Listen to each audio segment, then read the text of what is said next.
நீங்க முறைக்கிறத விட இப்படி சிரிச்சுக்கிட்டு மஞ்சளோட இருக்கிறது ரொம்ப அழகா இருக்கு. இப்படியே இருந்தாதான் என்ன என்று அவன் கன்னத்தில் இருந்த மஞ்சளை மென்மையாக தன் விரலால் துடைத்துவிட்டு சொன்னாள். அவளது அந்த மென்மையான ஸ்பரிசத்தில் சித்தார்த்தின் கோபம் அப்படியே காணாமல் போனது. நீயும் அவ கூட சேர்ந்துட்டியா? சரிடி, கல்யாணம் முடியட்டும், உனக்கும் உன் தங்கச்சியும் சேர்த்து வச்சு நான் கவனிக்கிறேன் என்று அவளுக்கு மட்டும் கேட்கும் விதமாக ரகசியமாக சொன்னான்.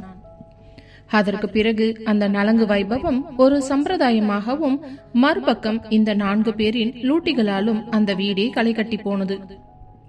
நலங்கு விழா முடிந்து மாலை வேளையில் தோட்டம் முழுவதும் மின் விளக்குகளால் அலங்கரிக்கப்பட்டிருந்தது. இது கயல்விழிக்கான மருதாணி வைபவம். தோட்டம் முழுவதும் மருதாணி இலைகளின் வாசமும் விதவிதமான மலர்களின் நறுமணமும் காற்றில் கலந்திருந்தது. கயல்விழி இன்று அடர் பச்சை நிற பட்டு லெஹங்காவில் அதற்கு பொருத்தமான ஆபரணங்களை அணிந்து தேவதையைப் போலவே அமர்ந்திருந்தாள். அவளது கைகளில் மருதாணி கலைஞர்கள் மிக மெல்லிய ஊசிகளை கொண்டு அரேபிய மற்றும் இந்திய கலைப்பாணிகள் கலந்த டிசைன்களை வரைந்து கொண்டிருந்தனர். அங்கே ஒரு மூலையில் நின்றிருந்த சித்தார் கயல்விழியை பார்த்த மாத்திரத்திலேயே அப்படியே ஸ்தம்பித்து நின்று விட்டான். அவனது கண்கள் அவளை தவிர வேறு எதையுமே பார்க்க மறுத்தன. என்னடி பண்ணி வச்சிருக்க? என்ன ஒவ்வொரு நிமிஷமும் உன்னை பார்க்கும்போது ஏதோ புது பொண்ணை பார்க்குற மாதிரியே என் இதயம் துடிக்குதே என்று மனதுக்குள் நினைத்து கொண்டே அவளையே பித்து பிடித்தவன் போல ரசித்துக் கொண்டிருந்தான். மறுபக்கம் அர்ஜுன் ஒரு கையில் ஜூஸ் கிளாஸுடன் வித்யாவை தேடி வந்தான். வித்யா ஒரு ஓரத்தில் அமர்ந்து தன் கைகளில் மருதாணி வைக்கலாமா வேண்டாமா என்று யோசித்துக் கொண்டிருக்க, என்ன வித்யா மேடம், ரொம்ப தீவிரமான யோசனையில இருக்கீங்க போல. ஒருவேளை மருதாணியில உங்க வருங்கால புருஷன் பேரோட முதல் எழுத்து என்னவா இருக்கும்னு கனவு காண்றீங்களோ என்று அர்ஜுன் அவள் அருகில் அமர்ந்து கிண்டலாக கேட்டான். வித்யா அவனை நிமிர்ந்து பார்த்து, அர்ஜுன் சார், நீங்க எதுக்கு எப்ப பார்த்தாலும் என்னையே சுத்தி சுத்தி வரீங்க? உங்களுக்கு வேற வேலையே இல்லையா? அங்க பாருங்க, அக்கா கையில இருக்க மருதாணி எவ்வளவு அழகா இருக்குதுன்னு. போங்க, போய் அத பாருங்க என்றாள். அர்ஜுன் ஒரு நிமிடம் அவளது கண்களை ஆழமாக பார்த்துவிட்டு, அக்கா கையில இருக்கிற மருதாணி அழகா இருக்குதுன்னு ஊருக்கே தெரியும் வித்யா. ஆனா இங்க ஒருத்தி முறைச்சுக்கிட்டே இருந்தாலும் அந்த முறப்புல ஒரு தனி அழகு இருக்குதுன்னு யாருக்கும் தெரியலையே என்று சொல்ல வித்யாவின் இதயம் ஒரு நிமிடம் துடிக்க தவறியது. என்னது, அழகு இருக்கா? என்கிட்டயா? ரொம்ப வழியாதீங்க அர்ஜுன் சார், அப்புறம் உங்க மேல எனக்கே சந்தேகம் வந்துட போகுது என்று வித்யா சமாளித்தாலும் அவளது முகம் லேசாக சிவந்தது. சந்தேகம் வந்தா நல்லதுதான் வித்யா, அப்பதான் நீ என்னை பத்தி அடிக்கடி யோசிக்க ஆரம்பிப்ப. சரி, கையை கொடு, நானே உனக்கு ஒரு சின்ன டிசைனா போடுறேன் என்று அர்ஜுன் சொல்ல, உங்களுக்கு மருதாணி போட தெரியுமா என்று வித்யா ஆச்சரியமாக கேட்டாள். போட தெரியுமான்னு தெரியல, ஆனா உன் கையில என் பேரை எழுத தெரியும் என்று அர்ஜுன் சொல்ல வித்யா அவனை ஒரு அடி அடிக்க கையை ஓங்கினாள். இருவருக்கும் இடையே அந்த சீண்டில் தொடர்ந்தாலும் ஒருவரையொருவர் பார்க்கும் பார்வையில் ஒரு மெல்லிய காதல் பூக்கத் தொடங்கியது. சிறிது நேரத்தில் கயல்விழியின் கைகளில் மருதாணி வேலைப்பாடுகள் அனைத்தும் முடிந்துவிட்டன. உறவினர்கள் அனைவரும் உணவருந்துவதற்காக செல்ல அந்த இடத்தை ஒரு சிறு அமைதி ஆட்கொண்டது. இதற்காகவே காத்திருந்த சித்தார்த் மெல்ல நழுவி வந்து கயல்விழிக்கு அருகில் தரையில் அமர்ந்தான். கயல், அப்படியே ஒரு நிமிஷம் என்ன நிமிர்ந்து பாரு என்று அவன் கெஞ்சும் குரலில் கேட்க, கயல்விழி மெல்ல தலை நிமிர்ந்து அவனது காதலில் தோய்ந்த கண்களை பார்த்தாள். என்ன சித்து, இங்கேயும் வந்துட்டீங்களா? யாராவது பார்த்தா என்ன நினைப்பாங்க என்று அவள் பதற, சித்தார்த் அவளது மருதாணி அணிந்த கைகளை மிக மென்மையாக தன் கைகளில் ஏந்தி கொண்டான். இன்னும் மருதாணி காயாமல் ஈரமாக இருக்க, யார் பார்த்தா எனக்கு நடி, இன்னைக்கு நீ அவ்வளோ அழகா இருக்க கயல், இந்த பச்சை கலர் ட்ரெஸ் உனக்கு அப்படியே பொருந்தது. அதுவும் உன் கை முழுக்க இந்த மருதாணி செவக்க போறத நினைச்சா எனக்கு இப்பவே உன்னை கட்டி பிடிச்சுக்கணும் போல இருக்கு என்று அவன் அவள் விரல் நுனிகளை தன் இதழ்களுக்கு அருகில் கொண்டு சென்றான். சிது, வேண்டாம், மருதாணி ஒட்டிக்கும் என்று அவள் தடுக்க முயல, சித்தார்த் அவளது கண்களை பார்த்தபடியே, ஒட்டட்டுமே, என் மேல ஒட்டுறது உன் காதலோட அடையாளம் தான். இந்த டிசைன் ரொம்ப அழகா இருக்குடி உனக்கு என்றதும், அப்படியா? ஆனா இந்த மருதாணி டிசைன்குள்ள உங்களோட பேரோட எழுத்து ஒளிஞ்சிருக்கு, அது எங்க இருக்குதுன்னு கரெக்டா கண்டுபிடிங்க பாப்போம் என்றதும், அப்படியா, என் பேரை எழுதியிருக்கியாடி, எங்க காட்டு, நான் கண்டுபிடிக்கிறேன் என்று கேட்க கயல்விழி தன் உள்ளங்கையை அவனுக்கு காட்டியதும் அவனுடைய பெயர் எங்கே இருக்கிறது என்று தேட ஆரம்பித்தான். அவள் உள்ளங்கையில் மிக சிறியதாக சித்து என்ற பெயர் மறைந்திருந்தது. அதை கண்டதும் சித்தார்த்தின் முகம் மலர்ந்தது. கயல், கண்டுபிடிச்சிட்டேண்டி, இப்போ நான் கேட்கறத நீ தரணும் என்று சொல்லியபடியே அவளது கன்னத்தை மெதுவாக வருடினான். சரி, இப்போ என்ன வேணுமா உங்களுக்கு என்று கயல்விழி செல்லமாக கேட்க, இந்த ஒரு வாரம் பிரிஞ்சிருந்த ஒவ்வொரு நிமிஷத்துக்கும் சேர்த்து வச்சு ஒரு அழகான முத்தம் வேணும் என்று அவன் அவளது இதழ்களை நோக்கி தன் முகத்தை கொண்டு சென்றான். சித்து, இங்க வேணாம் பிளீஸ், அங்க பாருங்க, வித்யாவும் அர்ஜுனும் வராங்க என்று கயல்விழி எச்சரிக்க சித்தார்த் சற்றும் பதற்றப்படாமல், அவங்க வந்தா வரட்டும், நான் என் பொண்டாட்டியை கொஞ்சறதுல யாருக்கும் எந்த பிரச்சனையும் இல்லை என்று சொல்லிக்கொண்டே அவளது நெற்றியில் ஒரு நீளமான ஆழமான முத்தத்தினை பதித்தான். மருதாணி மனம் அந்த அறையை நிறைக்க சித்தார்த்தின் காதலும் கயல்விழியின் நாணமும் அந்த இரவை இன்னும் அழகாகி கொண்டிருந்தன. திருமணத்திற்கு இன்னும் சில நாட்களே இருந்த நிலையில் அவர்களின் காதல் ஒரு மங்களகரமான தொடக்கத்திற்கு தயாராகி கொண்டிருந்தது. மருதாணி முடிந்து அந்த இரவு முழுவதும் கயல்விழிக்கும் சித்தார்த்திற்கும் தூக்கமே இல்லை. ஒருவரை ஒருவர் பார்க்காமல் கழிக்க போகும் இரவு இது. அடுத்த நாள் மாலையில் பிரம்மாண்டமான சங்கீத் விழா ஏற்பாடாகி இருந்தது. வீட்டின் பெரிய புல்வெளி பரப்பில் ஒரு ராட்சத மேடை அமைக்கப்பட்டு அதன் மேல் வண்ண வண்ண லேசர் விளக்குகள் சுழன்று கொண்டிருந்தன. வித்யா மற்றும் அர்ஜுன் இருவரும் கையில் மைக்கை பிடித்துக் கொண்டு மேடைக்கு வந்தனர். வித்யா ஒரு பளபளக்கும் ஜரிகை வேலைப்பாடு கொண்ட நீல நிற பாவாடை சட்டையில் மின்ன, அர்ஜுன் அதற்கு போட்டியாக கருப்பு நிற ஷெர்வானியில் கம்பீரமாக நின்றான். லேடிஸ் அண்ட் ஜென்டில்மேன், இன்னைக்கு இந்த மேடையே அதிர போகுது. ஏன்னா இன்னைக்கு நம்ம வீட்டு ஹீரோவுக்கும் நம்ம அழகான கயல்விழிக்கும் சங்கீத் ஃபங்க்ஷன். ஆனா அதுக்கு முன்னாடி நாங்க ஒரு ஆட்டம் போட போறோம் என்று அர்ஜுன் உற்சாகமாக கூற, உடனே துள்ளலான வாத்தி கம்மிங் பாடல் ஒலிக்க தொடங்கியது. அர்ஜுனும் வித்யாவும் ஒருவருக்கொருவர் சளைக்காமல் போட்டி போட்டுக்கொண்டு அங்கே ஆடிக்கொண்டிருந்தனர். ஆடிக்கொண்டிருக்கும் பொழுதே அர்ஜுன் வித்யாவின் அருகே நெருங்கி வந்து அவளது இடுப்பில் கையை வைத்து தன் பக்கம் இழுத்து ஒரு சுற்று சுழற்றினான். என்ன வித்யா மேடம், என் ஸ்பீடுக்கு வர முடியலையா என்று அர்ஜுன் அவள் காதருகே குனிந்து கேட்க, வித்யா அவனது சட்டையை பிடித்து தள்ளிவிட்டு, உங்களுக்கு சரிசமமா நான் ஆடுவேன் அர்ஜுன் சார், வேணும்னா பொறுத்திருந்து பாருங்க என்று சொல்லி இன்னும் வேகமாக தன் கால்களை அசைத்தாள். அந்த நடனத்தில் இருவரும் மெய்மறந்து போனார்கள். அவர்களுக்குள்ளே இருந்த அந்த சின்னஞ்சிறு காதல் உணர்வு அந்த துள்ளல் இசையில் இன்னும் ஆழமாக வேரூன்றியது. அவர்கள் நடனம் முடிந்து மேடையே அதிரும் வண்ணம் கைத்தட்டல்கள் எழுந்தன. இப்பொழுது அர்ஜுன் மைக்கை சரி செய்தபடி, இப்போ இந்த மேடையோட அரசன் மற்றும் அரசியின் முறை mister Siddharth and missus Kayalvizhi என்று அறிவித்தான். ஒட்டுமொத்த விளக்குகளும் அணைய ஒரு ஒற்றை ஒளி மட்டும் மேடையின் மையத்தில் விழுந்தது. அங்கே சித்தார்த் கயல்விழியின் கையை பற்றி கொண்டு மேடைக்கு வந்தான். கயல்விழி ஒரு ராயல் ப்ளூ நிற கனகாம்பர வேலைப்பாடு கொண்ட லெஹங்காவில் சொர்க்கத்தின் தேவதையை போலவே தெரிந்தாள். சித்தார்த்திற்கு அதற்கு பொருத்தமாக அதே நிறத்தில் கோட் அணிந்து மிடுக்காக நின்று கொண்டிருந்தான். மென்மையான மலரே மௌனமா பாடல் ரீமிக்ஸ் வடிவில் ஒலிக்க தொடங்கியது. சித்தார்த் கயல்விழியின் கண்கள் இரண்டையும் ஆழமாக பார்த்து கொண்டே அவளது மெல்லிய இடையை சுற்றி தன் வலிமையான கைகளை வளைத்தான். கயல்விழி நாணத்தில் அப்படியே அவனது மார்பில் சாய்ந்து கொண்டாள். கயல், இப்போ இந்த உலகத்துல நாம 2 பேர் மட்டும்தான் இருக்கிற மாதிரியே இருக்குதுரி. உன்னோட இந்த அழக பார்த்துக்கிட்டே நான் யுகங்கள் முழுக்க இப்படியே ஆடிக்கிட்டு இருப்பேன் என்று சித்தார்த் அவளது காதோறும் உருகும் குரலில் சொன்னான்.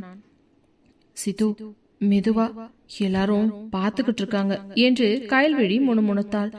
ஆனால் அவளது கைகள் அவனது கழுத்தை இன்னும் இறுக்கமாக சுற்றி கொண்டன. சித்தார்த் அவளை அப்படியே உயர்த்தி பிடித்து சுழற்றினான். அவள் மேலிருந்து இறங்கும் போது அவளது இடுப்பை தன் விரல்களால் மென்மையாக அழுத்தி தன் பக்கம் இழுத்தான். அவனது அந்த செயல் கயல்விழியின் உடலெங்கும் ஒரு மின்சாரத்தை பாய்ச்சியது. இருவரும் ஒருவரையொருவர் அப்படியே மெய்மறந்து பார்த்து கொண்டிருந்தனர். அந்த பாடலின் ஒவ்வொரு வரியும் அவர்களுக்காகவே எழுதப்பட்டது போலவே இருந்தது. நீ என் பொண்டாட்டியா, என் ரூமுக்கு வர்ற அந்த ஒரு நிமிஷத்துக்காக என் உயிர் துடிச்சுக்கிட்டு இருக்குதுடி கயல். நாளன்னைக்கு காலையில தாலி கட்டினதுக்கு அப்புறம் உன்னை ஒரு நிமிஷம் கூட நான் விட்டு பிரிய மாட்டேன். உன்னோட இந்த மென்மையான தேகமும் உன் மூச்சு காற்றும் எனக்குள்ள ஏதோ ஒரு போதையை உண்டாக்குது என்று சித்தார்த் அவளிடம் மிக நெருக்கமாக சென்று சொன்னான். கயல்விழி அவனது கண்களில் தெரிந்த காதலை பார்த்து உருகி போனவள், நானும் தான் சித்து, உங்க புருஷங்கிற அந்த அதிகாரத்தோட நீங்க என்ன அணைக்கும் போது என் உலகமே நின்னு போயிடுது. இனிமே நம்ம 2 பேருக்கும் இடையில யாராலையும் வர முடியாது. இந்த 3 வருஷ வழியையும் உங்க மார்பள சாஞ்சிதான் நான் மறக்க போறேன் என்று அவள் சொன்னதும் சித்தார்த் அவளது நெற்றியில் ஒரு அழுந்த முத்தத்தினை பதித்தான். அவர்கள் நடனம் முடிந்து பல நிமிடங்கள் ஆகியும் இருவரும் கைகளை விலக்காமல் அப்படியே நின்றிருந்தனர். அர்ஜுன் வந்து தொண்டையை கணித்த பிறகுதான் அவர்கள் சுய நினைவுக்கே வந்தனர். ஹலோ சார், டான்ஸ் முடிச்சு 5 நிமிஷம் ஆச்சு. ரொமான்ஸ் எல்லாம் உள்ள போய் வச்சுக்கோங்க. இப்போ எல்லாரும் சாப்பிட போலாம் வாங்க என்று அர்ஜுன் கிண்டல் செய்ய கயல்விழி வெட்கத்தில் தலை குனிந்து கொண்டு மேடையை விட்டு ஓடினாள். சித்தார்த் சிரித்துக்கொண்டே அவளை பின்தொடர்ந்தான். அந்த இசை மாலை அவர்களின் காதலுக்கு ஒரு புதிய பரிமாணத்தை கொடுத்திருந்தது. திருமணத்திற்கு முதல் நாள் அன்று அதிகாலையிலேயே சித்தார்த் நீதிமன்றத்திற்கு சென்று தன் தந்தை சிவலிங்கத்தை ஜாமீனில் எடுப்பதற்கான அனைத்து சட்ட நடவடிக்கைகளையும் முடித்தான். செய்த தவறுகளுக்காகவும் ஒரு உயிரை பிரித்த பாவத்திற்காகவும் இத்தனை நாட்கள் சிறை கம்பிகளுக்கு பின்னால் இருந்த சிவலிங்கம் இப்பொழுது முழுவதுமாக ஒரு புனித மனிதராக வந்தார். அவரது முகத்தில் இருந்த அந்த பழைய ஆணவம் மறைந்து குற்ற உணர்ச்சியும் வருத்தமும் மட்டுமே குடிக்கொண்டிருந்தது. வீட்டிற்குள் நுழைந்த சிவலிங்கம் நேராக ஹாலில் நின்றிருந்த கயல்விழிக்கு அருகில் சென்றவர் அவரை கண்டதும் கயல்விழி ஒரு நிமிடம் திகைத்து நின்றாள். ஆனால் அவளது கால்களில் விழுவது போல குனிந்த சிவலிங்கத்தை பார்த்து பதறி போய் பின்வாங்கியவள், மாமா என்ன பண்றீங்க நீங்க? பெரியவங்க இப்படி பண்ணலாமா என்று கயல்விழி பதற சிவலிங்கத்தின் கண்களில் இருந்து கண்ணீர் ஆறாக ஓடியது. இல்லம்மா கயல், நான் உனக்கு எவ்வளவு பெரிய துரோகம் பண்ணியிருக்கேன். என் பையனோட சந்தோஷத்தை நானே என் கையால அழிச்சிருக்கேன். உன்னை பத்தி தப்பு தப்பா பேசி உன்னை இந்த வீட்டை விட்டு துரத்துனது மட்டும் இல்லாம உன் அப்பாவோட சாவுக்கும் நான் ஒரு காரணமா இருந்துட்டேனே. ஆனா நீ நான் செஞ்ச அத்தனை கொடுமையையும் மறந்துட்டு என்னை மன்னிச்சு இன்னைக்கு இந்த சிறையிலிருந்து வெளியே கொண்டு வர்றதுக்கு உதவி இருக்க. நீ என் மருமகளா கிடைக்க நான் கொடுத்து வச்சிருக்கணுமா என்று விம்மினார். தொடர்ந்து கயல்விழியின் கைகளை பற்றி கொண்டு, தேவையில்லாம இந்த வீட்டு பொக்கிஷத்தை 3 வருஷமா நான் பிரிச்சு வச்சுட்டேன். எப்போவோ நீ இந்த வீட்டுக்குள்ள மருமகளா வந்திருக்க வேண்டியவ. நீ மட்டும் அப்பவே வந்திருந்தா இந்நேரம் என் பேர பிள்ளைங்க இந்த வீட்டுல விளையாடிக்கிட்டு இருந்திருப்பாங்க. இந்த குடும்பமே மகிழ்ச்சி தாண்டவமாடி இருக்கும். நான் தான் ஒரு பாவி, எல்லாத்தையும் கெடுத்துட்டேன் என்று கதறி அழுதார். அவரை ஆசுவாசப்படுத்திய கயல்விழி, இருக்கட்டும் அம்மா, இதெல்லாம் நடக்கணும்னு என் தலைவிதியில இருக்கும்போது அதை யாரால மாத்த முடியும்? அதான் இப்போ எல்லாம் பழைய மாதிரி மாறிடுச்சுல்ல. எனக்கு என் சித்து திரும்பவும் கிடைச்சிட்டாரு. எனக்கு அது ஒன்னே போதுமாம்மா.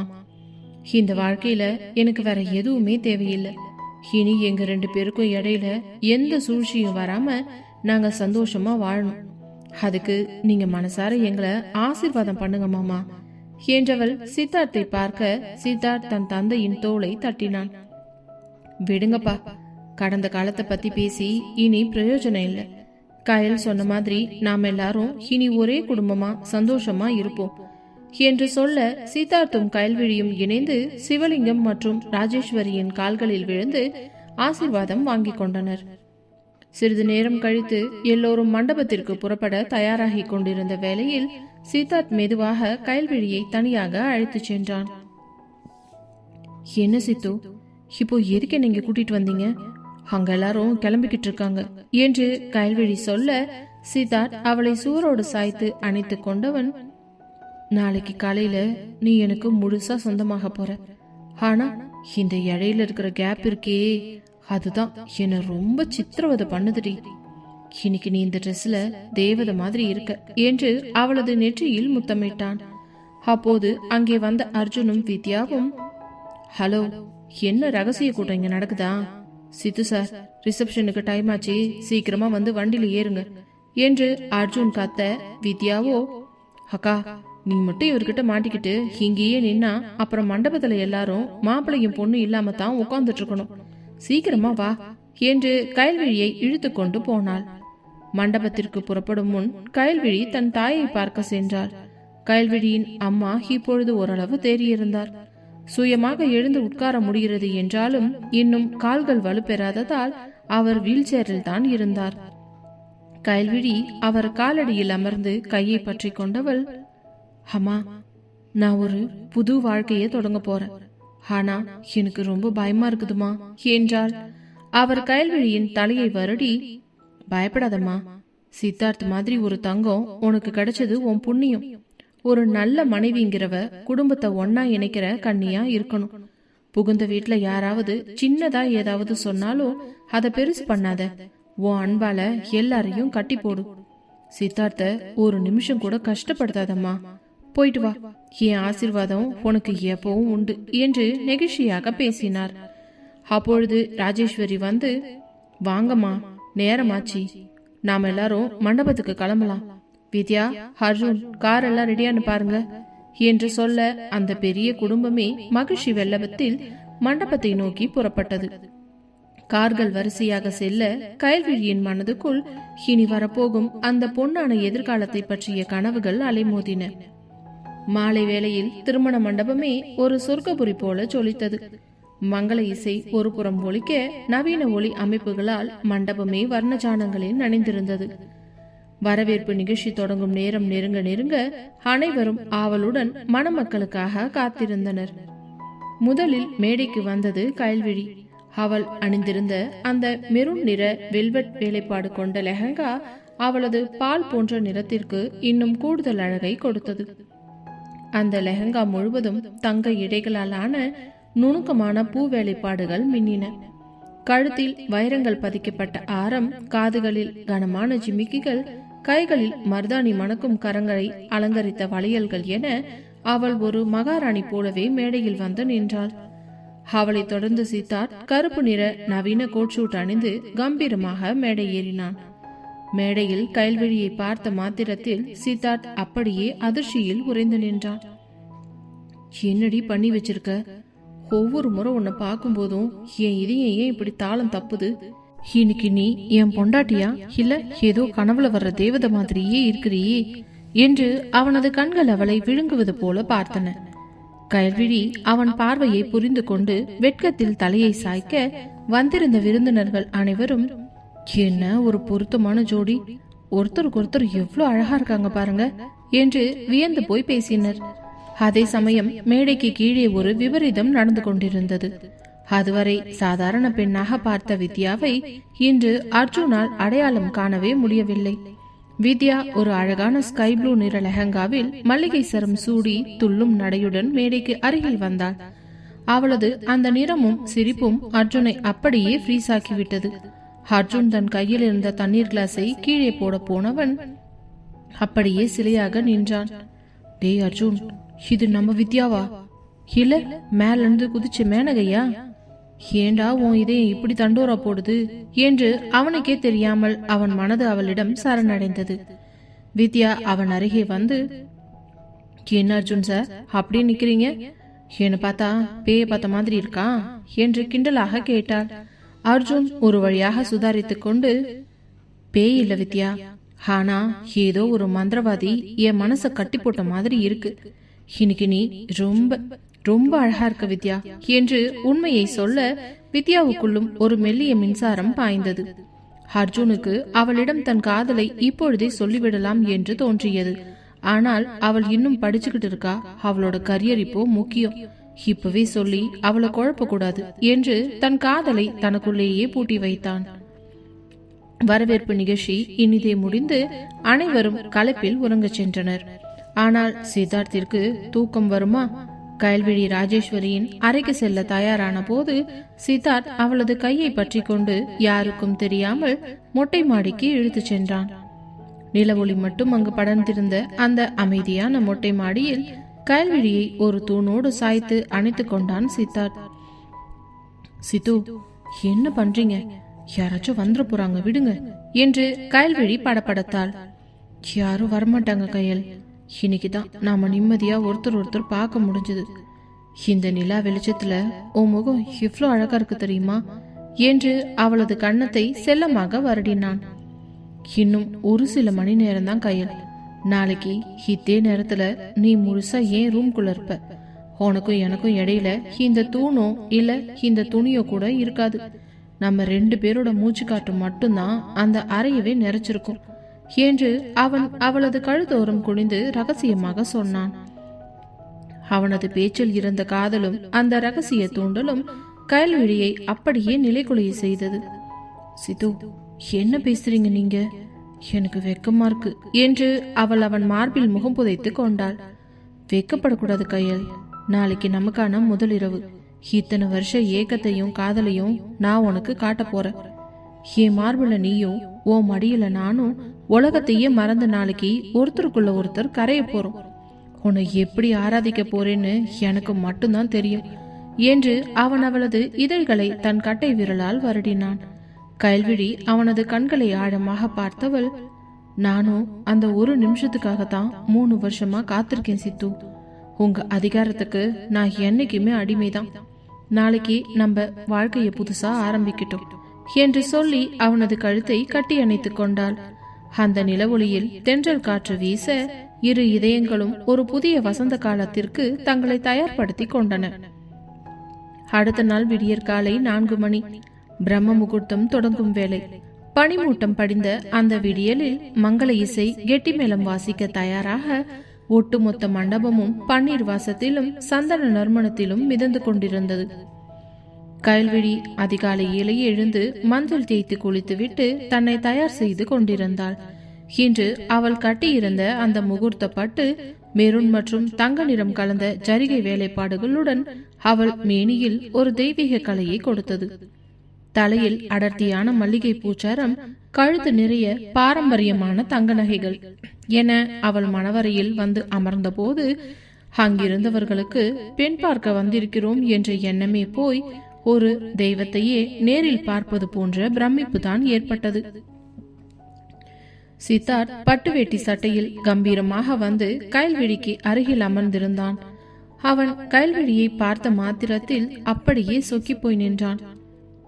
நேத்து ராத்திரி மொட்டை மாடியில பார்த்த கயலா இது? இவளோட இந்த அமைதியான தெய்வீகமான முகத்தை பார்த்தா என் கோவம் வன்மம் எல்லாம் எங்க போச்சுன்னு தெரியலையே. என் கண்ணு முன்னாடி ஒரு தேவதையே அமர்ந்திருக்கு என்று மனதுக்குள் உருகினான். கயல்விழியும் தன் காதல் கணவனை ஓரக்கண்ணால் பார்த்தாள். சித்தார்த்தின் அந்த மிடுக்கான தோற்றம் அவளை அப்படியே கட்டி போட்டது. இனி இவர்தான் என் உலகம். என் வாழ்நாள்ல இறுதி வர இவர் நிழலா வரப்போகும் என் புருஷன் என்றும் நினைக்கும் பொழுதே அவளுக்கு மிகவும் பெருமையாக இருந்தது. ஐயர் ஹோமகுண்டத்தில் அக்னியை வளர்த்து வேத மந்திரங்களை முழங்க தொடங்கினார். வித்யா தட்டில் அச்சதையை ஏந்தி கொண்டு ஒவ்வொரு இடமும் கொடுத்து கொண்டிருந்தாள். அப்பொழுது அர்ஜுன் அருகே வந்தவள், அர்ஜுன் சார், அச்சதை எடுத்துக்கோங்க என்று தட்டை நீட்ட அர்ஜுன் அவளது அந்த தனித்துவமான அழகை பார்த்து தன்னை மறந்த நிலையில், வித்யா, என்னம்மா தட்டை நீட்டிக்கிட்டு இருக்க? ஓ, இந்த தாலி எடுத்து அப்படியே உன் கழுத்துல கட்ட சொல்றியா என்ன என்று நக்கலாக கேட்டுவிட்டான். வித்யா அதிர்ச்சியில் உறைந்து போனவள், அர்ஜுன், என்ன பேச்சு பேசுறீங்க நீங்க? அறிவில்லையா உங்களுக்கு என்று கோபமாக திருப்பி கேட்க அர்ஜுனுக்கு தான் என்ன பேசினோம் என்று அப்பொழுதுதான் உரைத்தது. ஐயோ சாரி வித்யா, தெரியாம என் வாயிலிருந்து வந்துருச்சு, ஏதோ ஒரு ஃப்ளோல வந்துருச்சு, தப்பா எடுத்துக்காத என்று அவன் உளர வித்யா முறைத்து கொண்டே, இந்த அச்சதைய எடுத்துட்டு போங்க, நான் போறேன் என்று அங்கிருந்து நகர்ந்தாள். அர்ஜுன் தன் தலையிலேயே தட்டி கொண்டவனுக்கு ஏன் தான் இப்படி பேசினோம் என்று அவனுக்கும் புரியவில்லை. ஆனால் அந்த வார்த்தைகள் அவனுக்கே தெரியாமல் அவனது ஆழ்மனதின் ஆசைதான் என்பதை அவன் உணர்ந்திருந்தான். முகூர்த்த நேரம் நெருங்கியதும் ஐயர் தாலியை ஒரு தட்டில் வைத்து சித்தார்த்திடம் கொடுத்தார். சித்தார்த் அந்த மங்கள நாணை தன் கைகளில் ஏந்தி கயல்விழியின் கண்களை ஆழமாக பார்த்தான். அவளது சம்மதத்தை அந்த பார்வையாலேயே கேட்டான். கயல்விழி கண்களில் கண்ணீர் மல்க புன்னகையோடு தலையசைத்து தன் முழு சம்மதத்தையும் தெரிவிக்க, கெட்டிமேளம் கெட்டிமேளம் என்ற ஐயர் குரல் கொடுக்க தவில் மற்றும் நாதஸ்வரம் உச்ச சாதியில் ஒலித்தது. சித்தார்த் கயல்விழியின் கழுத்தில் முதல் முடிச்சை போட்டான். இரண்டாவது மற்றும் மூன்றாவது முடிச்சுக்களை போடும்போது அவனது கைகள் லேசாக நடுங்கின. அந்த தாலி கயல்விழியின் மாங்கல்ய குழியில் அமர்ந்த பொழுது அங்கிருந்தவர்கள் அனைவரும் அட்சதையை தூவி ஆசீர்வதித்தனர். தாலி கட்டிய கையோடு சித்தார்த் தன் கைவிரலால் குங்குமத்தை எடுத்து கயல்விழியின் நெற்றி வகிட்டிலும் அவன் கட்டிய தாளிலும் மென்மையாக வைத்து விட்டான். பின்பு யாரும் எதிர்பார்க்காத நேரத்தில் அவளது நெற்றியில் ஒரு இதமான முத்தத்தினை பதித்தான். கயல்விழியின் கண்களிலிருந்து ஆனந்த கண்ணீர் வழிந்தது. அவளது 3 வருட தவம் இன்று கைகூடியிருந்தது. அடுத்து அக்னியை சுற்றி வலம் வந்து ஒவ்வொரு அடி எடுத்து வைக்கும் போதும் இனி நான் உனக்கு நிழலாக இருப்பேன் என்று இருவரும் மனதுக்குள் உறுதி எடுத்துக் கொண்டனர். வலம் முடிந்து கயல்விழியின் மென்மையான பாதங்களை அம்மி மீது எடுத்து வைத்து சித்தார்த் அவளது கால் மெட்டி போடுவதற்காக குனிந்தவன் அவளது கால் விரல்களை மெதுவாக வருடியபடியே, கயல், இப்போ இந்த மெட்டி உன் கால்ல ஏற மாதிரி என் உயிர் உன் உடம்புல ஏறிடுச்சுடி. இனி நீ நடக்கிற ஒவ்வொரு அடியும் என் இதயத்து மேலதான் இருக்கும் என்று ரகசியமாக சொல்ல கயல்விழி கூச்சத்தில் தன் கால் விரல்களை சுருக்கி கொண்டாள். அந்த தருணம் அவ்வளவு ரொமான்டிக்காக இருந்தது. சடங்குகள் அனைத்தும் முடிந்ததும் இருவரும் இணைந்து பெரியவர்களின் கால்களில் விழுந்து ஆசீர்வாதமும் வாங்கினர். சிவலிங்கம் கலங்கிய கண்களுடன், நல்லா இருங்கப்பா, என் மருமகளை என்ன மன்னிச்சிடுமா என்று சொல்ல கயல்விழி அவர் கைகளை பிடித்துக் கொண்டாள். ராஜேஸ்வரி ஆனந்த கண்ணீருடன் அவர்களை அரவணைத்துக் கொண்டார். கயல்விழியின் அம்மா வீல் சேரில் இருந்தபடியே தன் மகளை பார்த்து தழுத்தெழுத்த குரலில் ஆசீர்வாதம் செய்தாள். மணமக்களாக மேடையில் அமர்ந்திருந்த அந்த ஜோடியை பார்க்கும்போது ஒரு நீண்ட போராட்டத்திற்கு பிறகு கரை சேர்ந்த 2 கப்பல்களைப் போல அமைதியாகவும் அழகாகவும் காட்சியளித்தனர். தாலி கட்டி முடிந்ததும் மண்டபமே புகைப்பட கலைஞர்களின் பிளாஷ் வெளிச்சத்தில் நிறைந்திருந்தது. மணமக்களை கொஞ்சம் நெருங்கி நில்லுங்க சார், உங்க கைய மேடமோட தோள் மேல வைங்க என்று போட்டோகிராஃபர் சொல்ல சித்தார்த் துள்ளி குதித்து கயல்விழியை தன் பக்கம் எடுத்து அணைத்துக் கொண்டான். அவர்களோடு சேர்ந்து வித்யா, அர்ஜுன் என ஒட்டுமொத்த குடும்பமும் நின்று ஒரு பிரம்மாண்டமான குடும்ப புகைப்படத்தை எடுத்துக்கொண்டனர். அர்ஜுன் இடையிடையே, சித்து சார் கொஞ்சம் பார்த்து, கயலுக்கு மூச்சு முட்ட போகுது என்று கிண்டல் செய்ய அங்கிருந்தவர்கள் அனைவரும் சிரித்தனர். அடுத்தது சாப்பிடுவதற்காக பந்திக்கு சென்ற தலைவாழை இலையை போட்டு அறுசுவை உணவுகள் பரிமாறப்பட்டன. வழக்கப்படி மணமக்கள் ஒருவருக்கொருவர் ஊட்டிவிட வேண்டும் என்று பெரியவர்கள் சொல்ல சித்தார்த் ஒரு உருண்டை சாதத்தை எடுத்து கயல்விழியின் வாயருகே கொண்டு சென்றான். இந்தாங்க மேடம், இதோ என்னோட முதல் அன்பு பரிசு என்று அவன் கண்ணடிக்க கயல்விழி வெட்கத்தில் நெளிந்தாள். அவள் அவனுக்கு ஊட்டி விடும்போது சித்தார்த் அவளது விரலையும் சேர்த்து லேசாக கடிக்க, ஐயோ சித்து, என்ன பண்றீங்க என்று அவள் சத்தம் இல்லாமல் முணுமுணுத்தாள். இல்லடி, உன் கைப்பட்டதும் அந்த சாப்பாடு இன்னும் ருசியா இருக்கு கயல் என்று அவன் வழிய வித்யா அவன் பக்கத்தில் இருந்து, மாமா போதும், இது பப்ளிக் பிளேஸ், இடத்துல இவ்வளோ ரொமான்ஸ் எல்லாம் உடம்புக்கு ஆகாது என்று கலாய்த்தாள். மண்டபத்தில் சடங்குகள் முடிந்து விடைபெறும் நேரம் வந்தது. சித்தார்த்தின் சொகுசு காரில் இருவரும் ஏறினர். முன்னாள் டிரைவர் வண்டியை ஓட்ட பின்னால் சித்தார்த்தும் கயல்விழியும் அமர்ந்திருந்தனர். கார் நகர தொடங்கியதும் சித்தார்த் மெதுவாக நகர்ந்து கயல்விழிக்கு மிக நெருக்கமாக அமர்ந்தான். அவளது கைகளை பற்றி தன் விரல்களோடு கோர்த்து கொள்ள, சித்து என்ன பண்றீங்க, முன்னாடி டிரைவர் என்ன இருக்கார், பேசாம இருங்க என்று கயல்விழி அவன் கையை தட்டிவிட முயன்றாள். அவர் பாட்டுக்கு வண்டி ஓட்டுறாரு, அவர் கண்ணு முன்னாடிதான் இருக்கு, பின்னாடி இல்ல. 3 வருஷமா காத்திருக்கேன் கயல், இப்போ இந்த சில நிமிஷம் கூட எனக்கு பெரிய யுகமா இருக்கு என்று சொல்லியபடியே அவளது தோளில் தலை சாய்த்து அவளது கழுத்தோரம் தன் முகத்தை கொண்டு சென்றான். கயல்விழிக்கு அவனின் அந்த செயலால் உடல் எல்லாம் சிலிர்த்தது. பிளீஸ் சித்து, வீட்டுக்கு போனதுக்கு அப்புறம் பாத்துக்கலாம், இப்போ ஒழுங்கா உட்காருங்க என்று அவள் கெஞ்சினாலும் சித்தார்த் அவளது காதோரம் மெல்லிய முத்தங்களை பதித்து தன் குறும்புத்தனத்தை தொடர்ந்தான்.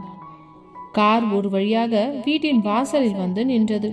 கார் நின்றதும் சித்தார்த் இறங்கி கயல்விழியின் கையை பிடித்து கீழே இறக்கினான். கயல்விழி காரிலிருந்து இறங்கி அந்த வீட்டின் வாசலை பார்த்த அடுத்த வினாடி அவளது கால்கள் அங்கேயே உறைந்து போயின. பழைய நினைவுகள் ஒரு மின்னலை போல அவள் கண் முன்னே வந்து போக, இதே வீடு, இதே வாசல், இதே சித்தார்த். ஆனால் அன்று அவன் அவளை காதலோடு அழைத்து வரவில்லை. ஒரு மிருகத்தை போல அவளது கையை பிடித்து இழுத்து வந்து ஹாலில் இருந்த அனைவர் முன்னிலையிலும் தள்ளிவிட்டான். இவ என் பொண்டாட்டி இல்ல, இந்த வீட்டு வேலைக்காரி என்று அவன் கத்திய அந்த வார்த்தைகள் அவள் காதுகளில் மீண்டும் ஒலித்தன. ஒரு இருட்டான ஸ்டோர் ரூமில் போட்டு தன்னை பூட்டியதும், ராஜேஸ்வரி அத்தை தன்னை வார்த்தைகளால் சித்திரவதை செய்ததும், ஷாலினி கூட சேர்ந்து கேலி செய்ததும் என ஒவ்வொரு கொடுமையும் அவள் கண் முன்னே நிழலாடியது.